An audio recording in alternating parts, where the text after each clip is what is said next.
은혜 받으실 말씀은 신명기 8장 2절 말씀입니다. 신명기 8장 2절 말씀 다 같이 봉독하시겠습니다. 내 하나님 야훼께서 이 40년 동안 내게 광야 길을 걷게 하신 것을 기억하라. 이는 너를 낮추시며 너를 시험하사 내 마음이 어떠한지 그 명령을 지키는지 지키지 않는지 알려 하심이라.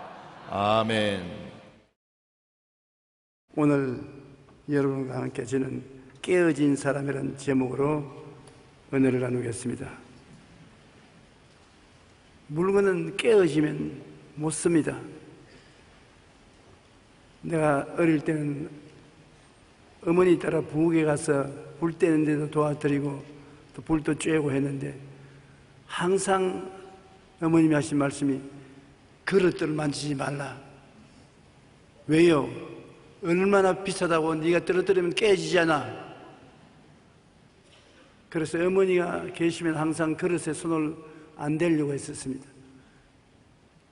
그런데 그릇은 깨어지면 못 쓰게 되지만은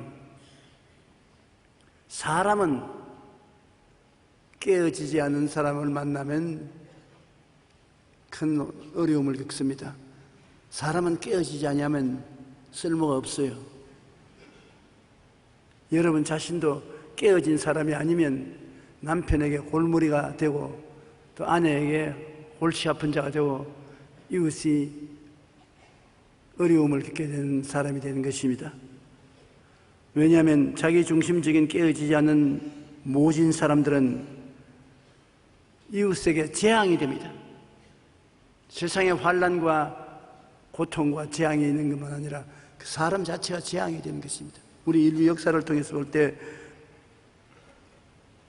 깨어지지 않는 강한 지도자는 수많은 슬픔을 세상에 가지고 왔습니다.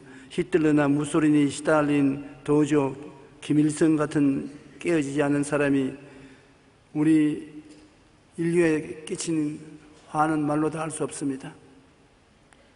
어떠한 농부가 하나님께 나가서 요구를 했습니다. 하나님, 내가 원하는 때 비를 주시고 원하는 때 햇빛을 비춰주시면 상당히 수확을 많이 거두어서 11조도 많이 드리겠으니까 좀 나시는 대로 하나님 좀 해주십시오.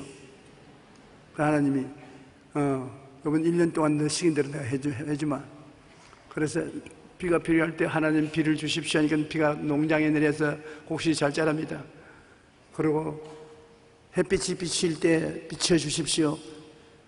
열매 맺을 때 햇빛이 비치니까 참 좋습니다. 그러나 바람은 보내지 마십시오. 풍랑은 태풍이 불으면 큰일입니다. 바람 전혀 없었습니다. 가을에 추수하는데 곡식들이 잘 자라서 수확이 굉장히 많이까지 보여서 기분이 좋아서 거두어 보니까 곡식 알맹이가 거의 없는 쭉정이들이에요. 하나님, 비 올 때 비를 주시고 햇빛 비칠 때 빛을 주셔서 곡식이 열매를 잘 맺을 줄 알았는데 왜 반쭉정이가 되었습니까? 자네가 한 가지 잘못된 게 있네. 뭡니까? 바람 불어야 될 때 바람을 달라고 말 안 했기 때문에 곡식이 쭉정이가 되었다. 여러분, 곡식도 바람 불 때는 바람이 불어야 알맹이가 탄탄하게 되는 것입니다. 우리 인간 생활에 살아가면서 바람 없는 고요한 인생을 살게끔 해달라고 하면 하나님이 그런 삶을 주시지 않겠지만은 주면은 열매가 없습니다. 인생에. 여러분, 인생에 이름을 나타내고 큰 일을 이룬 사람들의 생애를 보면 험한 길을 걸어왔습니다. 시련을 많이 겪습니다. 인생 풍파를 많이 겪은 사람일수록 큰 축복을 그 이후에 갖다 주는 것입니다. 알곡을 수확하기 위해서는 햇빛뿐 아니라 적절한 바람이 필요하듯이 하나님께 쓰임받는 사람이 되기 위해서는 고난이 우리의 생애에 반드시 필요한 것입니다. 고난을 통해서 깨어지지 아니하면 쓸모없는 사람이 되고 마는 것입니다. 우리가 구약 성경을 통해서 보면 하나님이 택해서 설모 있는 사람으로 만들고 복을 준 사람은 인간의 삶 속에 시련을 당하고 깨어진 사람인 것입니다. 우리 믿음의 조상 아브라함을 보십시오. 아브라함은 굉장히 복을 받은 사람이에요. 하나님께서 내가 내게 복 주고 복 주며 번창케 하고 번창케 하리라고 말씀하셨고, 너를 저주하는 자를 내가 저주하겠다고 말했었습니다. 그래서 아브라함은 갈대아 우르에 가서 창성하고 거부가 되고 굉장히 복 있는 사람이 되었지만, 우리가 그 배후를 보면 시련을 많이 겪었습니다. 아브라함이 갈대아 우르를 떠나서 고향 산천 떠나 가나안 땅으로 내려갔는데 큰 기근이 다가와서 일가 친척들이 다 고향으로 돌아가고, 롯을 데리고 올 데 갈 데 없어 살려고 애굽으로 내려가서 애굽에서 자기 아내가 너무 이쁜 거로 임금님에게 아내까지 뺏기고 고생을 실컷 했습니다. 또 갈대아 우르에서 따라온 지 오랜 세월 동안 조카를 데리고 살았는데, 조카의 재산이 늘어나니까 삼촌의 목동들과 조카의 목동들이 풀밭 가지고 서로 싸우고 큰 시련 겪었습니다. 그래서 조카하고 헤어졌는데, 조카가 소돔과 고모라에 들어가서 하나님 앞에 멸망을 받게 됐으니까 또 그 건져낸다고 죽을 애를 썼습니다. 한편으로는 축복을 굉장히 받았는데 다른 면에서는 시련이 끝이 오지 않습니다. 제일 큰 시련이 100세 낳은 아들을 모리아산에 번제로 드려요. 번제로 드리는 것은 잡아가지고서 각을 떼서 장작불에 넣어서 태우는 것입니다. 시련치고 그만큼 고약한 시련이 있을 수가 있습니까? 짐승을 잡아서 드리라 해도 힘들겠는데, 자기가 사랑하고 귀하게 여기는 아들을 제물로 데려가는 것입니다. 그런데 아브라함은 이삭을 데리고 사흘 길을 걸어가서 모리아산에 가서 제단을 쌓고 장작을 펼쳐놓고 아들에게 달라들어서 그를 묶어서 장작 위에 얹어놓고 칼을 들어서 잡으려고 달라드니까 하늘의 천사가 아브라함아 아브라함아 내 외독자 아들 이삭에게 칼 대지 마라. 네가 외아들이라도 아끼지 않냐고 내게 내놓은 즉 이제 네가 정말 나를 사랑한 줄 알겠다. 하나님은 시련과 환난을 통해서 우리의 신앙의 진실성을 알아보실 뿐 아니라 시련과 환난을 통해서 우리를 깨뜨리시는 것입니다. 아브라함도 그랬고 야곱은 정말 고통스러운 세월을 살았었습니다. 형하고 늘 부딪혀서 많은 시련을 집안에 계속했다가 나중에 형의 장자의 명분을 빼앗고 난 다음 형이 죽이려고 하며 그가 외삼촌 집으로 도망을 쳤습니다. 그래서 외삼촌 레아와 라헬이라는 두 딸을 사랑해가지고서 라헬 동생을 아내로 삼으려고 외삼촌에게 조건을 대했습니다. 내가 7년 동안 월급 하나 안 받고 임금 없이 일을 해 드릴 테니까 라헬을 내 아내로 주십시오. 외삼촌이 좋다. 남에게 주는 것보다도 내 누나의 아들에게 내 딸 맡기는 게 난 더 좋게 생각한다. 좋았다. 그렇게 해라. 그래서 7년을 하루같이 세월을 보냈다는 것입니다. 이 야곱이 라헬을 얼마나 사랑했던지 7년을 같이 사는데 하루가 지난 것 같더라. 굉장히 사랑한 것 같습니다. 그런데 결혼식 날 삼촌 보고 삼촌 이제 내 사랑하는 라헬을 내게 주십시오. 데려들어라. 오늘 결혼식이 데려들어라. 그래 아주 행복하게 하룻밤을 지나고 아침에 보고 기겁을 했습니다. 얼굴을 보니까 라헬이 아니라 레아입니다. 언니예요. 전등불이 없었으니까 그런 일을 당했지, 전등불이 있었으면 그런 일을 안 당했겠죠. 그래가 외삼촌에게 항의를 하니까 우리 지방에서는 언니보다 동생을 먼저 시집 보낸 법이 없으므로 내가 다시 라야를 줄 테니까 7년 동안 일 좀 더 하게. 그래가지고 외삼촌은 자기 딸 둘이를 한 사람 앞에 시집을 보냈는데 20년 가까운 머슴살이를 시켜서 공짜로 부려먹었었습니다. 그래서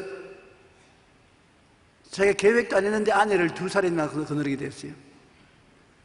자식들 많이 이제 낳아서 돌봐야 되고 고향으로 돌아가겠다고 했는데 삼촌이 모든 것을 다 빼앗고 강제로 고향으로 못 들어가려고 했으나 하나님이 도와주셔서 얼룩덜룩이 법칙을 통해서 바라봄의 법칙을 통해서 큰 부자가 되어서 짐승들 거느리고 집으로 돌아오는데 형이 400여년의 군인을 거느리고 죽이러 온다는 것입니다. 20년 동안 이를 갈며 원수를 갚으려고 기다렸던 형이 동생이 돌아온다는 말 듣자마자 야곱을 죽이려고 했습니다. 그건 야곱은 또 낭패입니다. 이 많은 식구를 거느리고 어찌할 도리가 없으니까 야복 나루토에 가서 강 건너 가족들을 다 건너보내고 자기는 강 이편에 있어서 형이 와서 식구들을 치기 시작하면 자기를 진실로 죽일 이사가 있는 걸 알기 때문에 도망치겠다고 생각하고 자기 혼자 숨어서 기다렸었습니다. 근데 밤에 얼토당토 않게 큰 장정이 뛰어들어와서 그의 목을 잡았어요. 그리고 건너가라. 왜 너만 살겠다냐? 너 처자가 있는 곳으로 건너가라. 난 못 건너갑니다. 처자가 있어도 내가 살아야지 처자가 살기 위해서 내가 같이 죽을 수 없습니다. 그러니까 밤새도록 실험을 합니다. 몸의 덩치가 하도 큰 장정에게 부딪힌지라 견딜 수가 없습니다. 난 이번에 오스트라리아에 가서 느낀 것은 우리 한국에서는 나도 중간쯤 키가 큰데 오스트라리아에는 네피림의 후손 아낙자손 대장부가 왜 그렇게 많은지 모르겠어요. 엘리베이터 타면 전부는 아니지. 그 중에 많은 사람이 내 머리가 그들 턱 밑으로 들어가요. 그냥 이리 쳐다봐야 돼. 이번 집회를 주장한 프레시던트 책임 목사님하고 내가 이야기를 별로 안 했습니다. 아침에 밥 먹으러 나게 오고 또 날 인도하러 오고 나하고 이야기하러 와도 내가 마음 놓고 이야기를 못하는 것은 이래고 이야기를 해야 되는데 말을 하기 전에 벌써 꿀린단 말입니다. 안녕하십니까? 여러분 키 큰 사람 아니겠네. 정신적으로 억압이 당하는데요.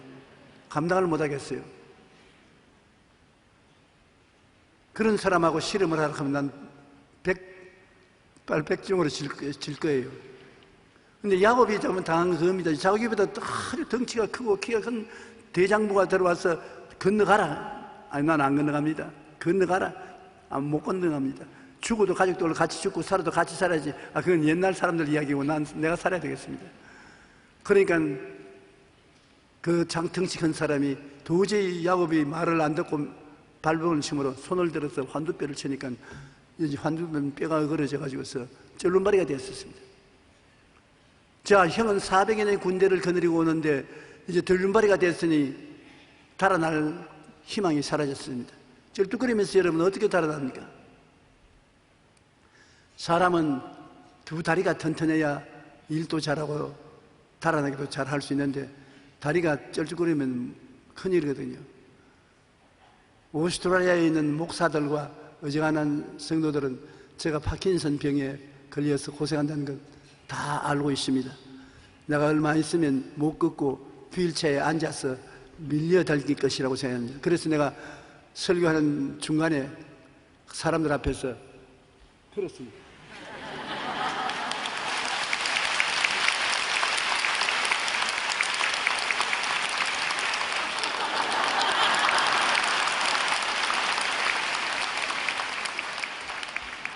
여러분이 박수 치는 것처럼 그들도 일어나서 박수를 칩니다. 그래서 내가 보십시오. 셜룸바리가 됐습니까? 안 됐습니다. 하나님께서 나와 같이 계심으로 영혼이 잘됨같이 범사에 잘됨이 강건하게 해주시옵소서.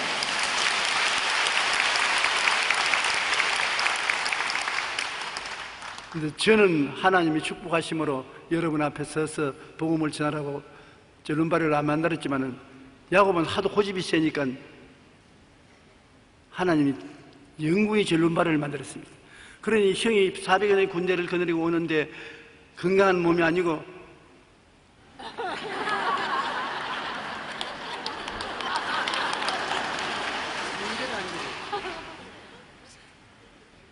상대가 안 되니까 400여의 군대를 거느리고 잔뜩 분을 품고 오다가 보니까 줄눈바리가 오는데 지금 뭐 창 한 번 던질 가치도 없어요.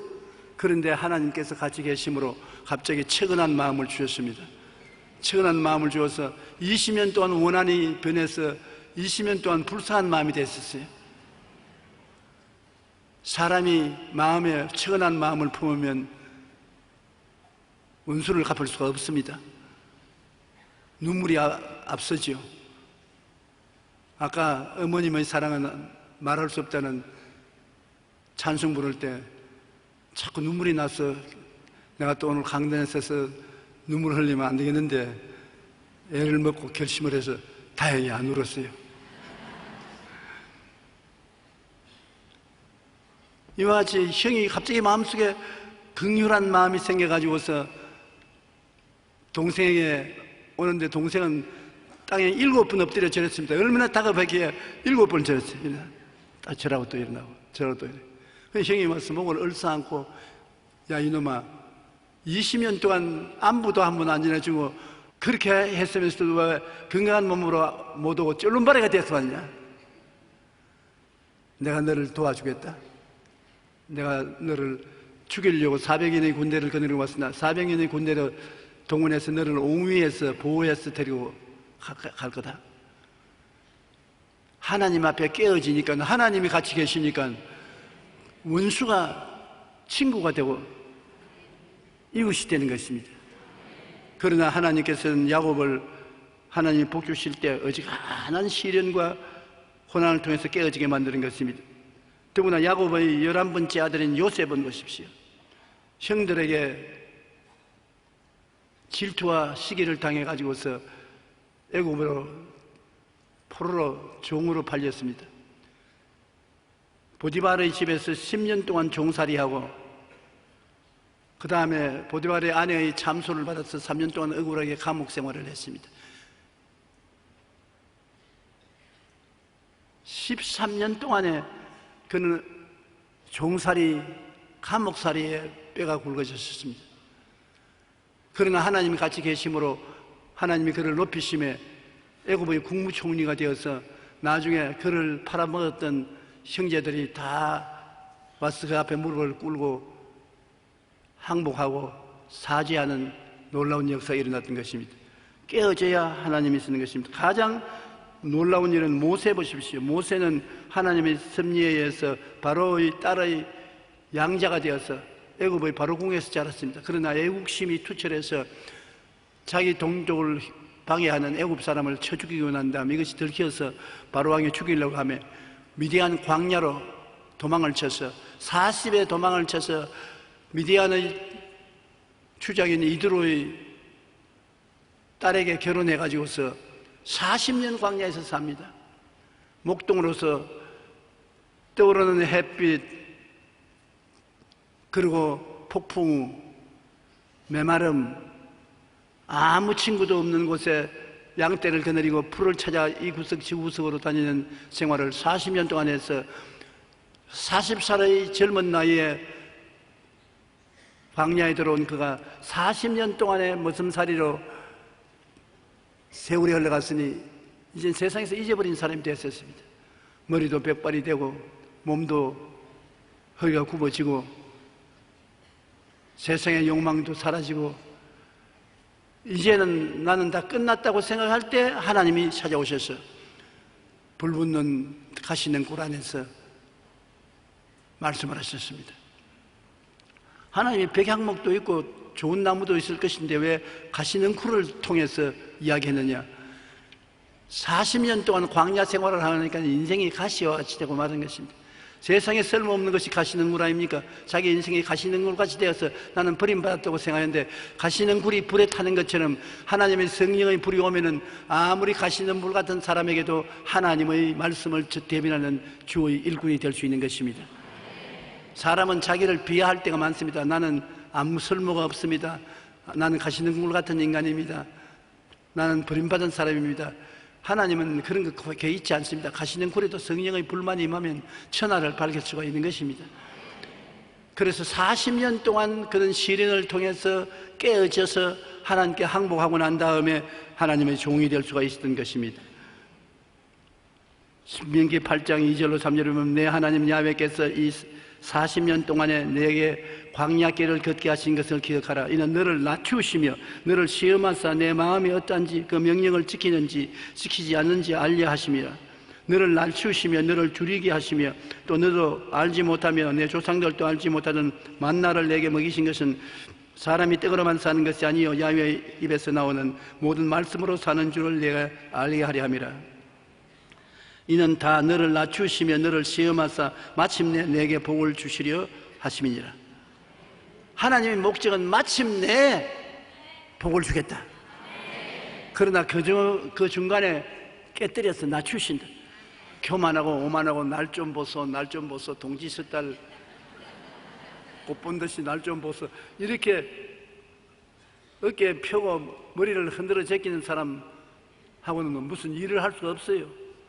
깨어지고 낮아진 사람, 그리고 진실로 신뢰할 수 있는 사람이 되어야 되는데, 모세는 그 단계에 도달한 40년의 세월이 걸리는 것입니다. 여러분들도 사업을 하거나 무슨 일을 하는데 일이 안 되고 자꾸 어려워지고 괴로워지면서 하나님, 내가 하나님을 믿고 의지하는데 왜 하나님 나를 버리십니까? 그렇게 한 사람도 있을 것입니다. 큰 시련 뒤에는 큰 축복이 있고 적은 시련 뒤에는 적은 축복이 있는 것입니다. 하나님께서 원수 앞에 밥상 차리시고 머리에 기름을 발라 잔에 넘치게 하신다. 원수가 큰 원수면 밥상도 진수성찬이고, 원수가 큰 원수가 아니면 김밥입니다. 그래도 시험이 없이는 김밥도 얻어먹을 수 없습니다. 하나님은 자기 백성들에게 시험을 보내는 것은, 시험을 하는 것이 나쁜 것이 시험 만드는 것이 아니라 큰 축복, 이것도 시험이 되는 것이면, 당장 너무 큰 축복이 오면 그만 마음이 세상에 잡혀서 육신의 정욕과 안목의 정욕과 이 세상의 자랑에 끌려가고 낭패가 되니까, 하나님은 영혼도 붙잡아주고 천당도 주고 이 세상에도 축복받게 하기 위해서는 시련을 통해서 영혼이 단단히 교훈을 받고 난 다음에 이 땅에 축복을 주시는 것입니다. 시험 없는 축복은 큰 환란이 될 수 있습니다. 시험 없이 백만장자가 되는 것은 백만 지옥으로 떨어질 수가 있는 것입니다. 그러므로 우리 예수 믿는 사람은 하나님을 사랑하는 자고 그 뜻대로 부르심을 입은 자들에게는 모든 것이 합동하여 선을 이룬다고, 끝까지 하나님이 잘되게 한다는 것을 믿어야 되는 것입니다. 내가 하나님 앞에 낮아지고 나를 시험하시는 것은 마침내 내게 복을 주기 위한 것이다. 한번 따라 말씀해. 마침내 내게 복을 주시려고 나를 낮추시고 나를 시험하신다. 이것 잊지 말아야 돼요. 시험 당하면서 내내 불평하고 원망하면 그 축복도 빼앗기고 마는 것입니다. 우리가 살면서 깨어진 사람과 안 깨어진 사람이 뭐가 다르냐고 그런 질문합니다. 깨어지면 어떻게 됩니까? 안 깨어진 사람은 어떻습니까? 우리가 성경을 통해서 생각해 보면 깨어진 사람은 하나님이 삶의 주인이 된 사람인 것입니다. 깨어지기 전에는 내가 이 집도 내가 지었고 이 성도 내가 지키고 이 사업도 내가 하고 전부 자기 중심으로 자기를 자랑하는데, 깨어진 사람은 그렇지 않습니다. 모든 것이 하나님이 하셨습니다. 하나님이 무엇을 먹을까, 무엇을 입을까, 무엇을 마실까도 돌봐주셨고, 이 집을 짓는 것도 하나님이 지어주셨고, 이 성을 지키는 것도 하나님이 지켜주시고, 건강하게 사는 것도 하나님이 축복해서 건강하게 살고, 하나님이 중심이 되고 주인이 되고 하나님만 자랑하는 사람은 깨어진 사람이고, 안 깨어진 사람은 자기 자랑만 하는 것입니다. 하나님 나와 동등하지, 하나님 선악을 심판하는 것처럼 나도 선악과를 따먹고 하나님과 동등하게 선악을 판단하는 사람이니까 하나님과 나는 똑같이 이퀄이다. 미안한 말, 불신자와 무신론자니 하나님 자기나 내나 이런 소리를 합니다. 아주 두렵지요. 자기 삶의 주인이고 안 깨어진 사람은 극히 이기주의인 것입니다. 그러므로 사람을 턱 만나서 이야기할 때 자꾸 내가 많이 말하거든 큰일 사람인 줄 알고 빨리 비키는 것이 좋습니다. 그 다음 또 깨어진 사람은 무엇이 다르냐? 사람이 시험과 환난을 당하여 깨어지고 나면은 그 입에서 뭐가 나오느냐? 끊임없이 감사의 말이 나옵니다. 깨어진 사람이 감사를 하는 것입니다. 희한하게 무엇인지 감사합니다. 합도의 선을 이룬지 감사합니다. 감사를 자꾸 하는 사람은 깨어진 사람인 것입니다. 그런 사람하고 시간을 보내면 기분이 참 좋습니다. 긍정적으로 말하고 감사하고 칭찬하고 좋지요. 그러나 안 깨어진 사람은 범사에 원망, 불평, 부정적입니다. 일이 생겼다면 원망하고 불평하고 부정적입니다. 참 모시기 힘든 사람인 것입니다. 시편 37편 7절로 8절에는 야훼 앞에 잠잠하고 참고 기다려라. 자기 길이 형통하며 악한 꾀를 이루는 자 때문에 불평하지 말지어다. 분을 거치고 노를 버리며 불평하지 말고 오히려 악을 만들 따름이니 하나님께 기다리라고 말하고 있는 것입니다. 그 다음 또 깨어진 사람은 온유하고 겸손합니다. 사람이 깨어진 사람은 자기가 참 따뜻하고 진실하고 겸손한 것입니다. 마태복음 11장 29절 나는 마음이 온유하고 겸손하니 나의 멍에를 메고 내어 배우라. 예수님께서 마음이 온유하고 겸손했다고 말씀한 것입니다. 안 깨어진 사람은 완악하고 냉정하고 사납습니다. 서로 만나서 이야기할 때 보면 냉정하고 사나운 사람, 그 사람은 안 깨어진 사람입니다. 나중에 같이 일하면 큰일 당할 사람인 것입니다. 그 다음 또 깨어진 사람은 이해와 동정과 사랑과 오래 참음이 있습니다. 서로 일을 당해도 이해를 하려고 하고 동정하고 사랑하고 오래 참습니다만, 안 깨어진 사람은 아집과 무정과 미움, 참지 못함이 있는 것입니다. 그는 자기 중심이고 무정합니다. 무인정하고 한번 미워하면 용서하지 않아 참지 못하는 사람인 것입니다. 그리고 또 깨어진 사람은 은혜의 사람인 것입니다. 무엇이 도와주려고 하는 것입니다. 사랑을 베풀고 도와주려고 하신 사람이지만, 안 깨어진 사람은 율법주의자로서 판단하고 정지하고 벗깁니다. 무엇인지 네가 잘못하고 내가 제일이다, 내가 옳다, 나에 대해서는 묻지 마라, 내가 옳고 네가 다 나쁘다. 그래서 네가 욕을 먹어야 되고 네가 화를 당해야 되고 네가 발버벗김을 당해야 된다. 이렇게 상대적으로 이웃을 벗기려고 달라드는 사람, 이 사람 안 깨어진 사람인 것입니다. 그 다음에 시련과 고난이 사람을 깨뜨리는 것을 우리가 알아야 되는 것은, 다른 것으로서는 안 깨어져요. 수양과 도덕을 닦는다고 깨어지느냐? 안 깨어지는 것입니다.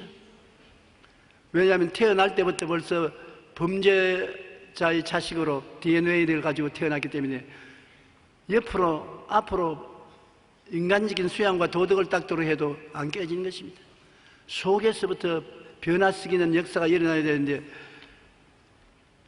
그것은 인생의 심한 내적 고난을 겪어야 깨어지는 것입니다. 시련과 고난이 사람을 깨뜨리지 수양과 도덕과 논리를 가지고는 깨어지지 않습니다.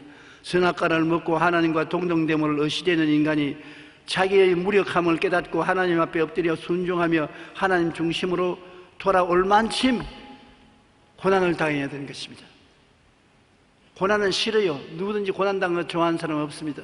그러나 하나님께서 고난을 통해야 여러분 깨어진다는 것을 알기 때문에 사람이 감당할 만한 고난은 당하게 하는 것입니다. 주님께서 감당치 못한 시험은 당하지 않게 하는 겁니다. 시험 당할 즈음에 이제 이 사람이 못 견디겠구나 하면 하나님 시험을 중지시키는 것입니다. 사람이 감당할 시험밖에는 당한 것이 없나니 너희가 시험 당할 즈음에 또한 피할 길을 위해서 너희 감당케 하시나니라. 여러분, 시험 당해도 여러분이 못 감당할 시험은 안 당하게 하는 것입니다. 스톱시키는 것입니다. 시험, 여러분이 감당할 만한 시험은 끝까지 당하게 해서 그만큼 여러분이 깨어지게 만들어 주는 것입니다. 히브리서 12장 5절로 6절과 11절에 보면 내 아들아 주의 징계하심을 경히 여기지 말며 그에게 꾸지람을 받을 때 낙심하지 말라. 주께서 그 사랑하시는 자를 징계하시고 그가 받아들이는 아들마다 채찍질하심이라. 무릇 징계가 당시에는 즐거워 보이지 않고 슬퍼 보이나 후에 그로 말미암아 연단을 받은 자는 의와 평강의 열매를 맺느니라. 깨어지고 난 다음에 의와 평강의 열매를 맺게 만들어 주시는 것입니다. 그 다음에는 깨어져서 악인의 꾀를 버리고 오만과 교만을 버리고 온유하며 겸손하고 믿음의 사람이 되는 것입니다. 사람이 깨어진 사람이어야 믿음의 사람이 돼요. 깨어지지 않은 사람은 내가 하기 때문에 믿음의 사람이 안 되는 것입니다. 깨어진 사람은 살든지 죽든지 흥하든지 망하든지 성하든지 쇠하든지 주님 뜻대로 하시옵소서. 그 사람에게는 하나님이 성령으로 믿음을 허락해 주는 것입니다. 그러므로 사람이 깨어지면 믿음의 사람이 되는 것입니다. 그 믿음의 사람은 큰 일을 이루고 갈 수가 있는 것입니다. 하나님께서 내 믿음대로 될지어다 하니까 믿음대로 되는 것입니다. 시편 119편 67절에 고난당하기 전에는 내가 그릇 행하였더니 이젠 주의 말씀을 지키나이다. 혼이 나고 깨어지고 난 다음에는 하나님 말씀을 쉽게 지킬 수가 있어요. 내가 안 깨어지고 오만하고 교만할 때는 어떠한 일에도 하나님 말씀을 다 믿을 수도 없고 지킬 수도 없는데 깨어진 사람은 하나님 말씀을 지키게 되는 것입니다. 하나님의 교만한 자를 물리치시고 겸손한 자에게 은혜를 주시니 아니라 주 앞에서 낮추라. 그리하면 주께서 너를 높이시리라. 높이는 것이 동서남북에서 오는 것이 아니라 하나님께로부터 오는데 하나님은 깨어진 사람을 높이시고 깨어진 사람은 자기가 주인된 삶을 살던 죄를 회개하고 하나님을 천지 만물 인간의 주인으로 모시고 의지하며 순종하고 믿음으로 살게 되는 것입니다. 여러분, 두 주인이 우리에게 있는 것입니다. 우리가 하나는 하나님께서 우리를 지으셨으니 하나님이 주인이 되시는 것입니다. 예수 믿지 않은 사람은 아예 그 인정 안 하지만은 예수 믿고 아직 초년병일 때는 내 마음에 하나님이 주인이 되었다가 내가 주인이 됐다가 주인이 두 사람이 들락날락 합니다. 예를 들어 말하면 초신자들이 교회에 나오는데 꼭 교회 난 그날에 동창회 모임이 있습니다. 꼭 그런 날이 있어요. 네가 꼭 와야 된다. 너가 안 오면 안 된다. 그날은 마귀가 또 동창들을 시켜서 특대를 해주는 것입니다. 그러니 자기가 일어나서 하나님, 이번 주일은 아무래도 내 마음대로 해야 되겠습니다. 그럼 주님이 환경에 따라서 네가 주인이 됐다가 내가 주인이 됐다가 하면 내가 정신이 헷갈려서 못 견디겠으니 네 마음대로 해라. 그렇게 한다면 큰일 아닙니까? 그런데 우리 성도들이 나에게 미리 허락을 받으려고 하는 일이 종종 있어요. 토요일 날도 그렇고 토요일 날 오기 전에도 나에게 어떤 사람은 전화를 걸어서 목사님 주일날 교회 못 나겠으니 용서 좀 해주십시오. 피치 못할 상황입니다. 내가 있어야 됩니다. 그러면 내가 주일을 못 갈 테니까 교회에서 못 오더라도 나를 좀 봐주십시오. 그 내가 하는 말이 교회에 오는 것을 내가 봐주는 것이 아니라 주님이 봐주느냐 안 주느냐 문제지. 주님께 허락을 받아야지. 날 보고 하니까 주님은 안 보이고 목사님 눈에 보이지 않습니까? 벌써 그때부터 두 주인입니다. 내가 주인이 되기도 하고 하나님이 주인이 되기도 하고. 근데 신앙이 자라면 여러분 주일날은 동창회가 아니라 어떤 일이 있어도 그게 흔들리지 않습니다. 난 주님 섬기는 것이 제 임무의 첫째다. 살든지 죽든지 흥하든지 망하든지 성하든지 쇠하든지 하나님을 섬깁니다. 사람들이 저 예수에 미쳤다고 하지만은 하나님은 저가 나를 사랑한즉 내가 저를 건지리라. 그게 사랑의 표시니까 이제 어려울 때 내가 건져주겠다. 저가 내 이름을 안즉 내가 저를 높이리라. 너가 나를 알고 있으므로 내가 높여주겠다. 축복이 얼마나 많습니까? 그러므로 자기가 주인이 된 것을 버리고 하나님을 주인으로 삼는 것은 우리에게 천하를 얻을 만한 큰 축복을 받는 것입니다. 주인은 여러분 자신만 하나님이 받아들여서 돌보는 것이 아니라 여러분이 가지고 있는 짐도, 수고하고 무거운 짐도, 문제도 주인이 책임져 주시는 것입니다. 하나님이 책임을 지면 무슨 문제가 되겠습니까? 어떠한 짐이 해결 못하겠습니까? 그러므로 우리 인생에 있어서 하나님을 우리 주인으로 삼는다는 것은 거대한 축복입니다. 내 길을, 내 짐을, 너희 염려를 다 주께 맡겨라. 이는 그가 너희를 돌보심이라. 여러분 살아가는 길도 맡기고 짐도 맡기고 염려도 맡겨라. 하나님께 맡기면 하나님께서 책임져 주신다. 갈라디아서 2장 20절에 내가 그리스도와 함께 십자가에 못 박였나니 그런즉 이제는 내가 사는 것이 아니요 오직 내 안에 그리스도께서 사신 것이라. 이제 내가 육체 가운데 사는 것은 나를 사랑하사 나를 위하여 자기 자신을 버리신 하나님의 아들을 믿는 믿음 안에서 사는 것이라. 우리가 예수 믿는다는 것은 갈보리 십자가에 달린 예수님을 바라보고 내가 예수님과 함께 십자가에 못 박였다고 생각하고 그것을 꿈꾸고 믿고 말합니다. 여러분 오늘 이 시간에 그 자리에 앉아 계시면서도 골고다 언덕에 십자가에 못 박인 예수를 마음으로 한번 쳐다보십시오. 바로 여러분이 그 예수 그리스도와 함께 십자가에 못 박인 것입니다. 예수님은 자기 죄가 있어서 십자가에 못 박인 게 아니라 여러분을 대신해서 십자가에 못 박인 것입니다.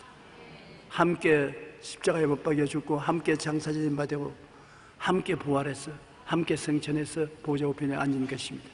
그러면 예수 그리스도와 나는 하나가 된 것입니다. 둘로 분별할 수가 없는 것입니다. 그렇기 때문에 예수님께서 내 짐을 예수님 당신의 짐으로 걸머지고 청산해버린 것입니다. 여러분이 할 수 있는 것은 예수님께 다 맡기고 믿고 감사하는 것밖에 없습니다. 여러분이 할 일은 여러분이 하지 않고 주님이 하기 때문에 주님께 일과 짐을 다 맡겨버리고 난 다음 믿고 그 다음에는 안식하는 것입니다. 쉬는 것입니다. 서다락과 메삭과 아벤네고는 목숨 가위도 주님께 맡겼습니다. 주님께서 느부갓네살 당신이 우리 불풀모에 던져 넣으면 건져내 주겠거니와 안 건져내 주시더라도 우리는 무상에 절하한다. 우리 생명을 맡긴다. 그러니까 그 7배나 뜨겁게 한 불구덩이지만은 서다락과 메삭과 아벤네고는 하나님이 태우지 않고 천사를 보내서 지켜준 것입니다. 우리가 수고하고 무거운 짐지자들은 다 내게로 오라. 내가 너를 쉬게 하려는 말은 주님이 농담으로 한 말이 아닙니다. 참말로 말한 것입니다. 누가 다른 사람 짐 맡기 좋아하는 사람 누가 있습니까? 그런데도 불구하고 수고하고 무거운 짐진 자들아 다 내게로 오라. 내가 너를 쉬게 하라. 나는 마음이 온유하고 겸손하니 나의 멍에를 메고 내게 배우라. 그러면 너희 마음에 쉼을 얻으리니 이는 내 짐은 쉽고 내 멍에는 가볍다. 우리 예수 믿는 사람은 여러분 모든 짐을 주님께 맡기고 주님이 복을 주셔서 영원히 잘됨같이 범사에 잘되며 강건하고 생명을 얻되 풍성히 얻게 되어 있습니다. 내가 오스트레일리아 목사들의 식탁에서 이야기하면서 발견한 것은 우리 주님은 죄에서 우리를 용서해서 영생을 얻게 하는 주님이시고 그 다음 문제는 주님이 책임 안 진다는 그런 잘못된 신앙을 가지고 있어요. 내가 하는 말이 여보십시오. 이 땅에 살아서 70년 아니면 80년을 사는데 그거는 그러면 쓸데없는 인생이란 말입니까? 하나님이 우리를 구원하실 때 이 땅에서도 천국 생활을 하고 육신을 떠나서는 천국은 말할 필요 없이 올라가서 천국 생활을 하는 것입니다. 그리스도가 계신 곳이 바로 천국인데 주님이 지금 어디 계십니까? 그리스도는 성령을 통해서 우리 속에 와 계십니다. 심령천국, 지상천국, 천상천국인 것입니다.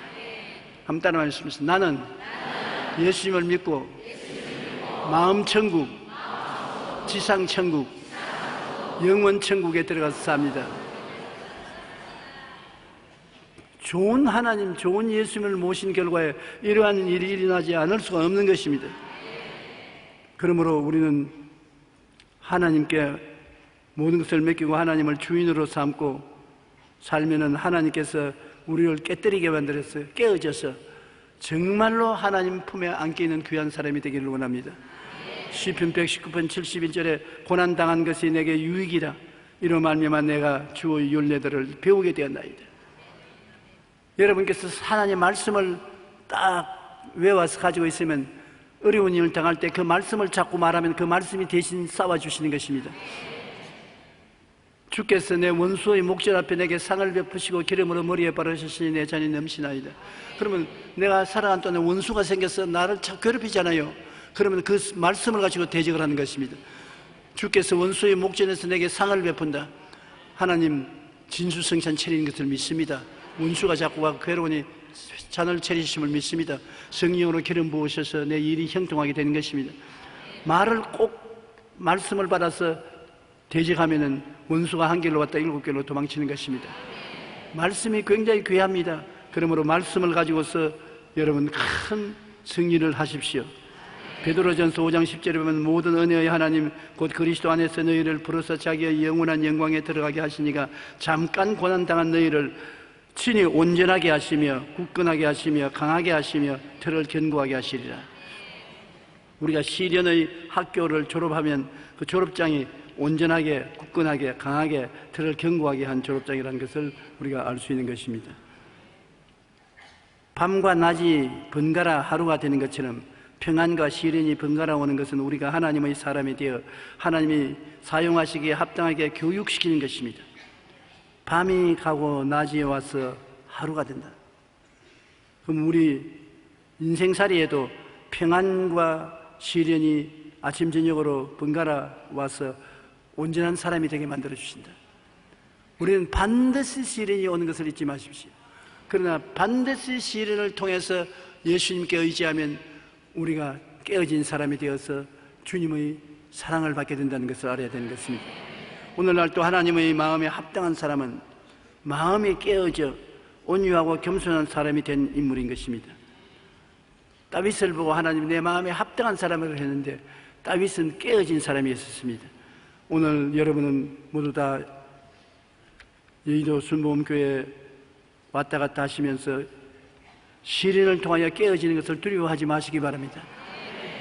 시련이 오거든 말씀하십시오. 하나님 또 학교 보내십니까? 깨어져서 하나님 앞에 계급이 하나 올라가게 해 주시옵소서.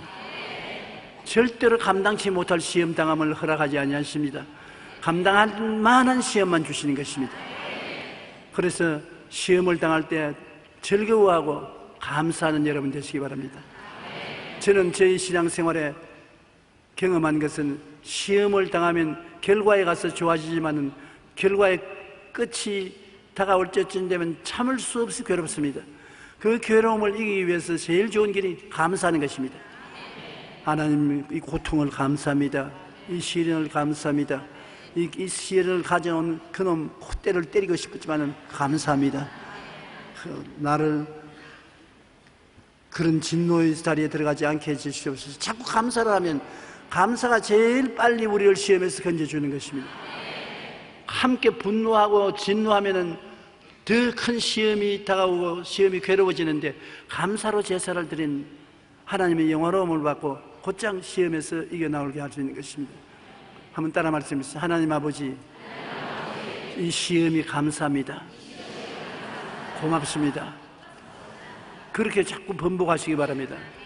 그러면 좋은 일이 일어나는 것입니다.